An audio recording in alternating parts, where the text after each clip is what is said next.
So now we are back in Marvel season. What I mean, well, we've got Loki season 2 running through most of October. Then we've got Captain Marvel 2, and in some countries, movies are marketed very different. In some countries, in fact, Captain Marvel 2 is actually being called Captain Marvel 2 because although it's called The Marvels and it's about 3 characters, predominantly it's actually about Captain Marvel, Carol Danvers, Brie Larson. I don't know why they went with The Marvels. I still think the movie would have done much better if they actually just called it Captain Marvel 2. So, yo, what is freaking good, YouTube? Warstu here with a video on The Marvels. It comes out in November, and Marvel have done what Marvel do best. And there is a trailer currently in the theaters, although technically it's really a cinema. I don't care what y'all Americans say. It's called the cinema, not the theaters. Yo, if you go to the theater, that means you're going to watch a play. Don't mean you're going to freaking watch a movie. Anyway, that's a side note. So there's a trailer in the cinema that confirms a lot of the plot points for the movie that some people were saying, yo, it's not true, but because these scenes are in the movie, it means the full plot leak is true. And it's not a bad thing. I think this movie really could do numbers. I'm not expecting it to do 1 billion like the first movie, but I think it could be a strong Marvel movie. If you take away Ant-Man 3, Wakanda Forever, Thor, Love and Thunder, they both did over $750 million. So most Marvel's movies generally do well. Also, if you could check us out on Instagram at Warstu to see the beautiful face behind that beautiful voice talking into the shore. SM7B. And also, if you could check us out on Twitter or X.com, although for some reason, it's got the X logo on the app and on the website, but most of it still comes down to, say, twitter.com. So, let's break it down. So, in the trailer, in the theaters or cinema, whatever y'all Americans call it, we see the scenes of Princess Carol Danvers as Anya Lanya. She is technically the princess. We see the multiple Flurkins. We see the incursion just about to happen. Hell, let's go over the plot leak because it's pretty much confirmed by the trailer. We see the fact that when they use their powers, they switch positions, which the plot leak generally actually says. I'm not sure which plot leak I'm going to go over because they're all pretty similar. I think we're going to just go over the short one or else this will turn into like a 25-minute video. I know y'all love them because my watch time is very good, regardless of how long the length of the video. I do really appreciate that, lads and ladettes. But if you could, actually, we do have memberships open on this channel. Very cheap. I don't really do anything extra, but if you want to become a member of the Warstu channel, that would be much appreciated. So if you've seen the trailer in the theaters, it basically gives away a lot of the plot points. So the overall villain, and we know this from the trailer already, is Kree General de Ben. Now, I find it funny when people say I say it wrong. It's like, lads, English language, American language is wrong. The English language came from a country called England. So calm the down or fight me down in the comments. Carol for the fall of the Kree Empire when she defeated the Supreme Intelligence in 1995. The Kree now refer to Carol as the Annihilator. Hence why they show the Thanos Endgame fight in one of the most recent trailer, which she disputes. Carol learns that the Ben created a powerful machine powered by one of the mega bands that can open portals in the fabric of reality.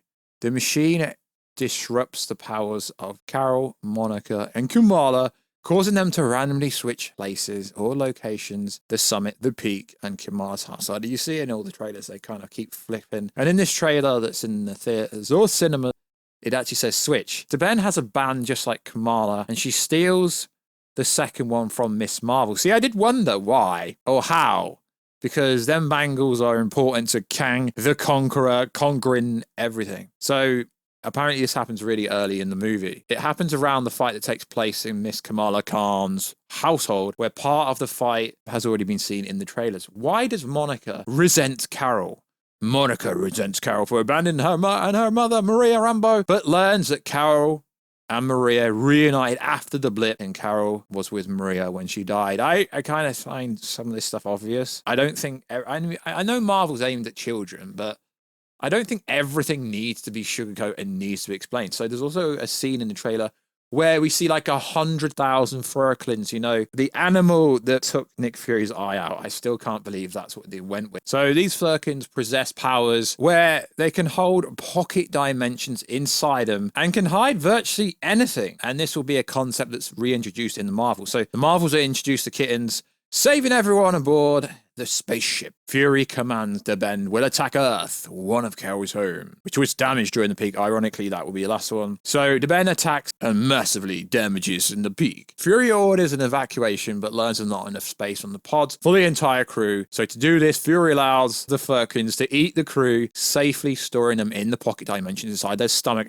and launches the Furkins to Earth. Now, this is absolutely mad, but you can literally see multiple Furkins in the trailer that will most likely come out on YouTube soon. It's actually insane. So how does this movie tie to the multiversal saga? We'll break it down. It needs to. Let's be honest, all these grounded level stories like Daredevil, Echo, they're not really needed. I mean, cool, it'd be cool to see Charlie Cox again in Daredevil. Obviously, we've seen him in Spider-Man, most recent movie, but we don't really need it. We just need the multiversal storyline. That's why no one cares for it, because there's not enough connective tissue. So while Captain Marvel predominantly serves as a sequel, it's a superhero crossover story to introduce these characters, because I presume Photon, who's Monica Rambeau, Come At Me Bagels, and Miss Marvel, her bangle, is going to be very important going forward for the larger story of the multiverse. Towards the end of the movie, we learn how the project ties to the bigger picture. There's going to be an incursion. So after defeating Duben on Earth, the heroes will chase her back to Hela, where an incursion will accidentally take place. Incursions were first introduced in Doctor Strange into Multiverse of Madness, and we know from the film's end credit scene, Clea and Doctor Strange will work together to stop an incursion. Well, why is this going to happen? Because they even announced Doctor Strange 3, yet there's freaking plot leaks coming out for a movie that's not even being confirmed. It's kind of like all the leaks for Kang's Dynasty and Secret Wars, like, they've not even finished writing them yet. So this is how it reads actually on the leak itself. The Marvels confront the Ben just as the machine accidentally creates an incursion. You can basically see this already in the background of the trailer. Threatening the universe, Carol defeats the Ben. Kamala destroys the machine and retrieves her bangle. How the frickin' hell does she lose the bangle? It's literally on her wrist. And Monica fixes the incursion, but here's the kind of punchline. But ends up stranded in a parallel universe. Carol decides to return to Earth to train Kamala, and Fury search for Monica. So a lot of these wannabe Twitter scoopers have basically been like, yo, this incursion doesn't happen. It doesn't happen. Well, if Loki Season 2 has taught us anything, right, these scoopers all said, massive reshoots. They reshot scenes with a different Victor Timely, a different Kang in case the Jonathan Majors court case went bad.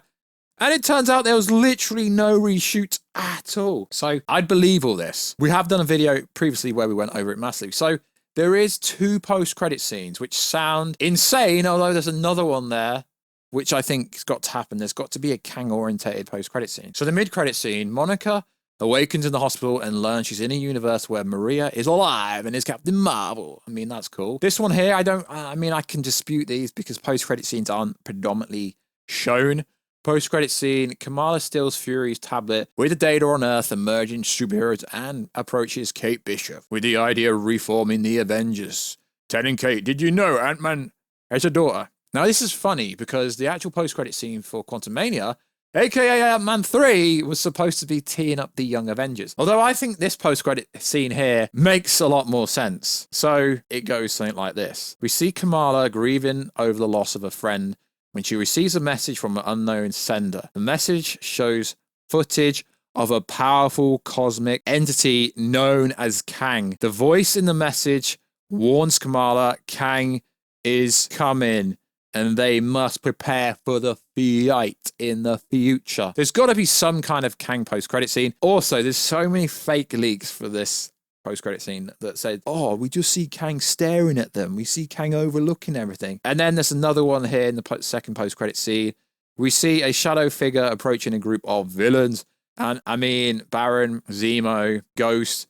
The figure offers them a deal, promising to give them powers and resources to take out the Avengers, which essentially is teasing up Thunderbolts. We don't know what they're going to do with the post-credit scenes, let's be honest, but it's a multiversal storyline, so one of them has to tease up Kang because it wouldn't make sense if it didn't. So we know based on it's not really poor, it's just feedback from test screenings, but Marvel do in-house test screenings with Disney and Marvel employees, and they've chopped a lot of the singing and the fluff that people didn't like. So obviously there's this planet called Elanya. We see it in the trailer where they communicate via singing. Carol Danvers is the princess and she's married there. And apparently she's a very good singer, but apparently it's cringeworthy. So we know this movie is literally sub 2 hours. One of the Marvel's shortest movies ever. So it's going to be very interesting to see what actually makes the final cut. But generally speaking, what we've gone over is the overall narrative and plot of the movie. And I don't know why Marvel went with the approach to call it the Marvels, because predominantly the story is still about Captain Marvel. She is the OG. I guess it's because for some reason Brie Larson gets a lot of bad press in real life from some woke YouTube channels. Should I say that? Them kind of YouTube channels that are, a bit woke and a bit against everything. But if you're not the target audience for Marvel movies, then why watch them? I mean, I think just being a reviewer, but if you don't like Marvel movies, why watch Marvel movies? Literally makes no sense to me. So like always, guys, check us out on Instagram at Warstu to see the Beaver Face one, the Beaver Voice. Check us out on Twitter. OSUG, and I'll catch you in another video very soon, guys. Catch you later.